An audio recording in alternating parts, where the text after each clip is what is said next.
Sir నేను కరీంనగర్ జిల్లా వీణవంక మండల్ కోర్కల్ గ్రామం నుంచి వచ్చిన. మా భూమి నుంచి కెనాల్ కాలువ పోయింది. కెనాల్ కాలువ సపోజ్ 10 గుంటలు ఉంటే 20 గుంటలు కట్ అయింది. అంటే మోక మీద ఉన్నదానికంటే ఎక్కువ కట్ అయింది. దాని గురించి నేను మీ సేవలో అప్లై చేసిన.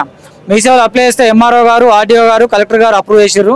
వీళ్ళందరూ అప్రూవ్ చేసిన తర్వాత ఆఖరికి సిసిఎల్ఏకి వచ్చింది. సిసిఎల్ఏకి 4 నెలల క్రితం వచ్చింది సార్. 4 నెలల క్రితం వస్తే నేను వెళ్ళి అడిగితే వాళ్ళు ఏమంటారు, సీఎం రేవంత్ రెడ్డి గారు రివ్యూ అయిన తర్వాత మీకు ప్రాబ్లం ఓకే అవుతుంది అంటారు. ఓకే అయితే అంటే నేను సార్ దీని గురించి December 28 రోజు ఇక్కడ మన ప్రజావాణి హైదరాబాద్లో కూడా అప్లికేషన్ ఇచ్చిన సార్. దానికి నాకు మెసేజ్ వచ్చింది దానికి నేను చెక్ చేసుకోవడానికి ఆప్షన్ ఉండాలి కదా, నేను స్టేటస్ ఏందని చెక్ చేసుకోవడానికి ఆప్షన్ ఉండాలి కదా.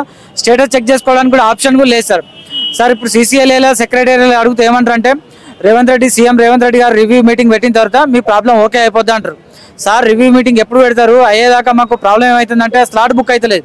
ఇది అమ్ముకోవాలన్నా కొనుక్కోవాలన్నా ఇబ్బంది అవుతుంది.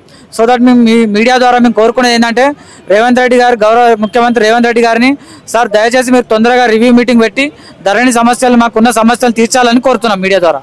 Thank you sir. రైట్.